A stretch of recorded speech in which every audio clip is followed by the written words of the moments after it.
Well, I first became interested in the importance of the therapeutic relationship, I think, when I was a student in my clinical internship in the second year of the MSW program. I was very young. I was green, not in an ecological sense, but in a naivete sense. And so I was open to any kind of help that I could get in trying to figure out what it was to be a social worker and what it was to be a therapist. My second year supervisor was unusually gifted at therapy and at the use of a relationship. And I think in my training with her and meeting with her about the clients I was seeing, she tended to emphasize that. And I think it got embedded in me so that it became kind of the basis for my orientation to therapy, as it was hers. And I think over the last 50 years, this was 50 years ago, I've really worked at trying to understand that, to develop it, and to write about it. But it was really the influence of that mentor in my second year in the master's program in social work that started it all, and that was the basis of it, and it's never left me. The research on the therapist-client relationship has been done, as I understand it, mostly in psychology, clinical psychology. There's relatively little research historically in social work on the social worker-client relationship in psychotherapy, which I find somewhat ironic because the centerpiece of social work practice has always been the professional relationship. The research that I've used was pulled together by a guy by the name of Norcross, who does clinical work as well as writing and research on psychotherapy. He's a clinical psychologist. And what the APA, the American Psychological Association, did in the 1980s was to commission a task force to do a mega study of studies that had been done over a period of 2 to 3 decades on evaluating the effectiveness of psychotherapy. And Norcross was the chair of that task force, and they produced a book as well as several articles in the late 1980s and into the 1990s on the results. And what they found in reviewing over 100 studies, and they had fairly rigorous criteria, research criteria to evaluate these studies, is that the relationship and something in the relationship seemed to consistently pop up as the most powerful factor in shaping outcome studies. Technique and theory tended to trail the relationship in terms of factors that might be very influential in shaping positive outcomes. So that had a great impact on me, not only because it was empirical evidence for what we do, but also it tended to reinforce an historic belief that goes back to my training with Mackey, my second-year supervisor in social work. And yet, in social work, it seems that we now focus more on tasks, behaviorism, and evidence, and tend to treat as a secondary factor, at best, the importance of the therapeutic relationship. Yet, the research we have suggests, it doesn't prove, but it suggests that the relationship and what psychologists have referred to as non-specific factors, such as empathy, respect, acceptance, are the most powerful factors in shaping outcome studies. Intimate relationships in adulthood and helping people to develop an integrated sense of self comes out of, well, again, I think it comes out of my practice and my history and my values. social work has always tended to focus a lot on relationships, especially meaningful relationships. And my own teaching and my own practice has focused considerably on marital therapy and close relationships as being very instrumental, very important in terms of self-esteem and developing an integrated sense of self. There's considerable research in the medical field on the importance of supportive relationships, loving relationships in terms of recovery.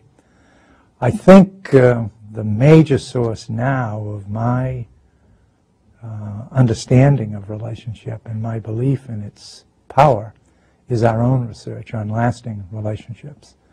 Bernie O'Brien, who's a clinical psychologist, who's now retired from the Department of Counseling Psychology, my wife Eileen and myself collaborated on a study that involved 216 partners in 108 relationships, same-sex relationships as well as heterosexual relationships, marriage.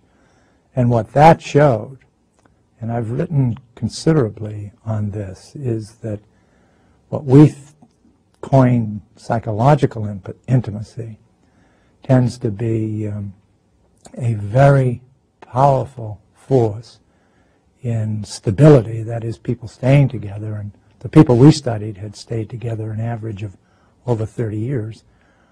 But it also tends to have a very significant shaping effect on how satisfied and happy people feel in their relationship. And the idea behind intimacy is fairly simple. It's simply being able to be oneself. And by that I mean that we can kind of relax the kind of roles that we're required to take on in everyday life, and be able to talk about things that are within us that we may not be able to express, quite understandably so, in many of the roles that we adopt in work and in the outside world. So that idea of psychological intimacy being a interpersonal place where people can talk about things that they don't feel they can talk about in other situations, I think becomes extremely important in helping people to integrate that part of their inner world with the kind of roles that we're required to take on in the outside world, especially the world of employment. So I think that's kind of the central idea in intimacy and relationships, helping people to develop an integrated sense of self where you can bring together, never perfectly, but bring together or approach bringing together what we refer to as the inner world of the self and the outer social role part of the self. Well, I've always been interested in trying to understand how people adapt in life despite overwhelming odds or hardships. Those three people, McCourt, Angelo, and Eleanor Roosevelt, are three individuals that I've admired, and I've used their biographies extensively in my teaching. I've used other biographies as well. There are scores of stories, narratives available that help us to understand how people, despite the odds in their developmental years, were able to be very generative, contributing adults to society. And certainly those three people in three different areas contributed immensely to our culture and our society. Yet they each in their own way suffered terribly, with Angelo because of racism, with McCourt because of poverty, economic impoverishment, and family dysfunction.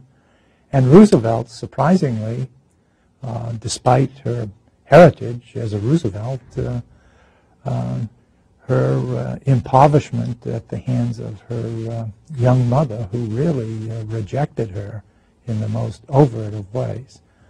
She was referred to as ugly.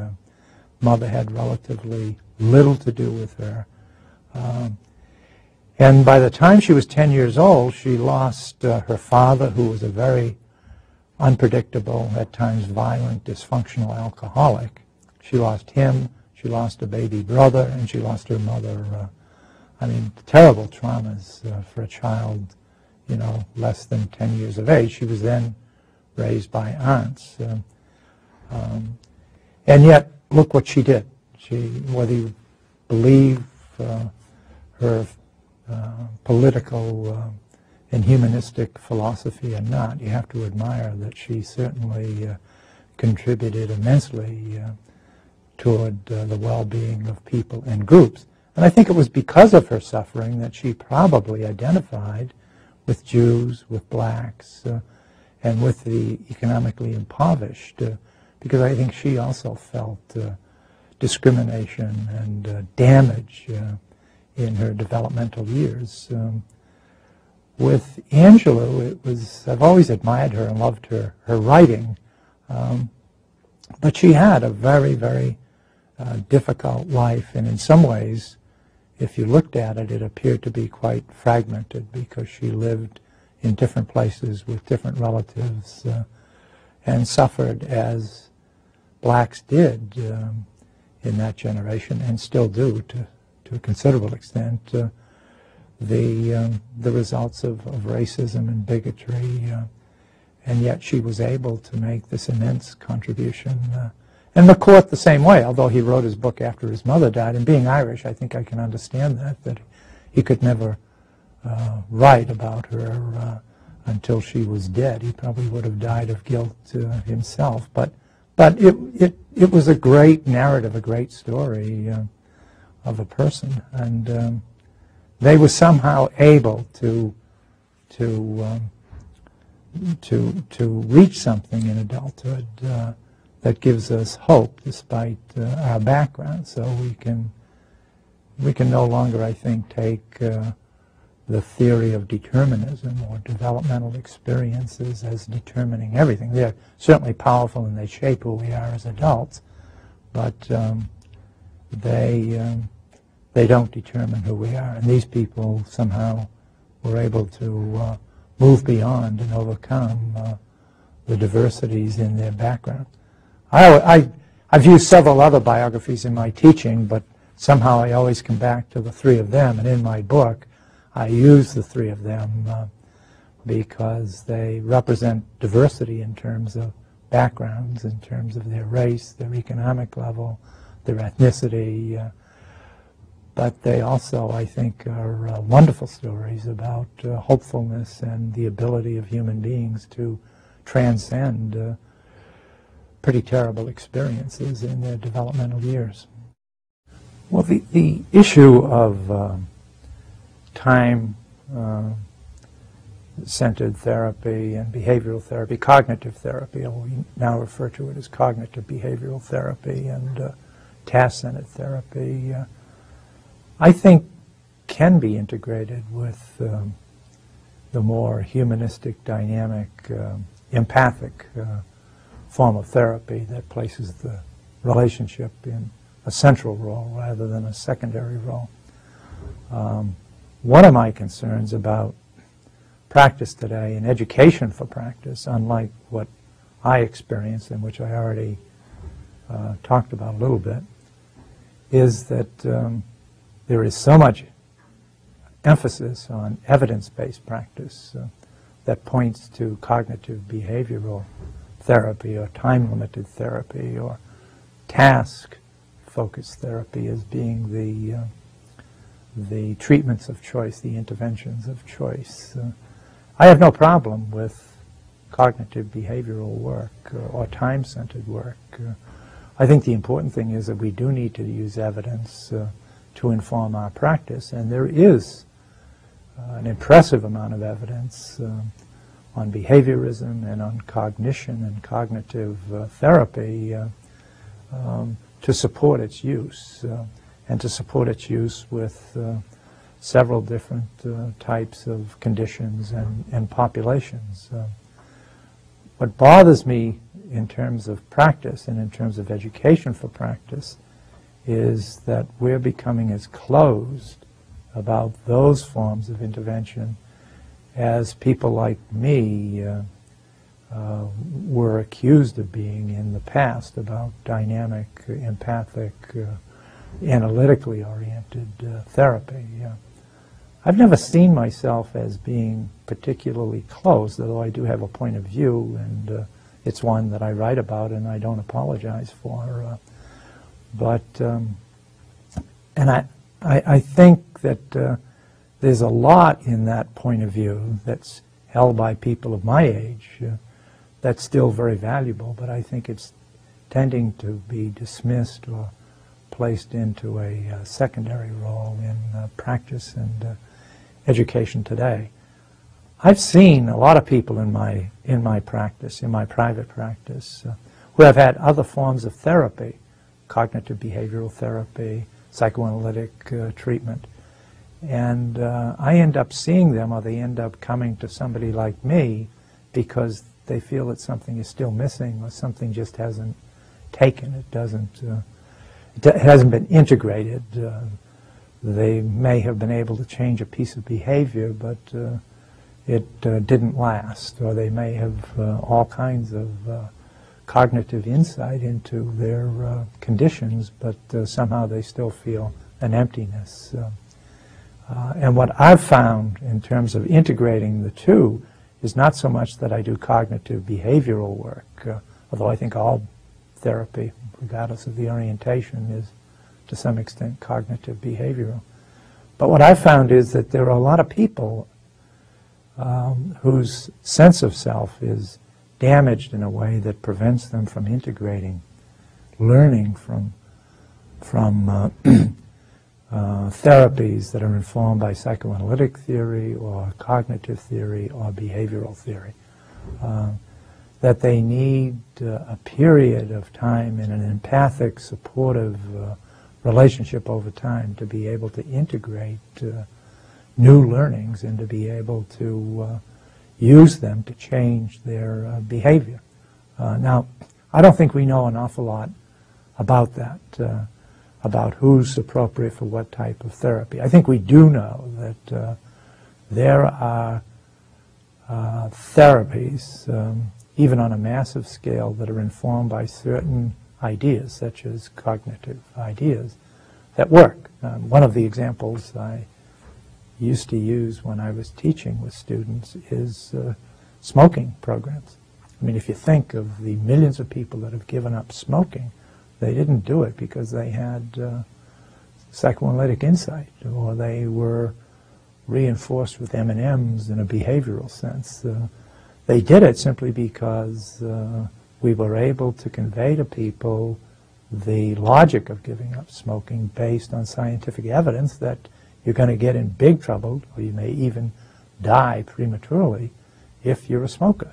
And people were able to take that in and to move on without holding on to cigarettes. I used to be a smoker, but I think everyone in mental health or doing psychotherapy smoked at one time. At least all the places that I worked were filled with people who smoked. And yet we still have millions of people afflicted with an addiction. So that the idea of changing one's thinking as a result of good, solid, scientifically based, logical evidence doesn't work with everyone. And my practice, I've seen lots of people who function extremely well. It isn't that they're dysfunctional, but that their sense of self is somehow in that private world so damaged or distorted that they can't integrate thinking or change in thinking and go on. They need a period of relationship therapy, or we used to call it relationship therapy, characterized by empathy and support to be able to integrate new learnings. I think it's a question, and what bothers me sometimes in education is that we're prescribing ways of students being with clients rather than engaging them in a more open, thoughtful process and asking the question, well, what is the evidence? Because there is evidence for the importance of the therapeutic relationship. Yet among my colleagues who are oriented differently than I am, I see an indifference to that or an ignoring of that. And that's troubling because I think it tends to suggest that we're closed about a question that still is open. The impact of my research and my book on how social workers are trained. I have no hope that I'm going to change the world. I have no hope that my book is going to somehow have the impact on social work education that everyone will adopt it as the text. I don't think it's written that way. But I would hope it would stimulate discussion or maybe open some doors that I have a sense have been closed.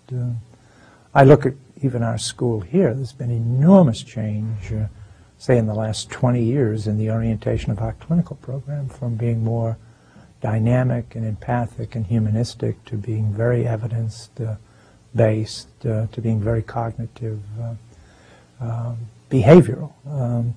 And that, I don't have a big problem with that. I think I'm more at home, more comfortable with the more psychodynamic, empathic, humanistic approach to therapy. But, you know, I can live with cognitive behavioral work, especially since there's evidence that it's so helpful with so many different types of conditions and so many different people. But somehow in a university, and one thing I always cherished about working here was that it was a place where you could question, where you could discuss, where you could feel okay about not knowing, and be able to be a student even when you were a professor. I don't think I ever really became a good student until I started to teach. And then I think I had to question more and more my own beliefs and pass that questioning orientation on to students rather than just imparting them with information, which in my generation in college back in the 50s, it may have been a reflection of the undergraduate school I went to, tended to be the orientation. The professors were the experts, and you kind of were the blank slate upon which they would imprint their wisdom and knowledge, and you had to feed stuff back. And I really struggled not to do that to my students. And somehow I think a book like mine might open some doors, not provide answers, but open doors to a part of clinical practice that I think is increasingly, if not ignored, not being taken that seriously.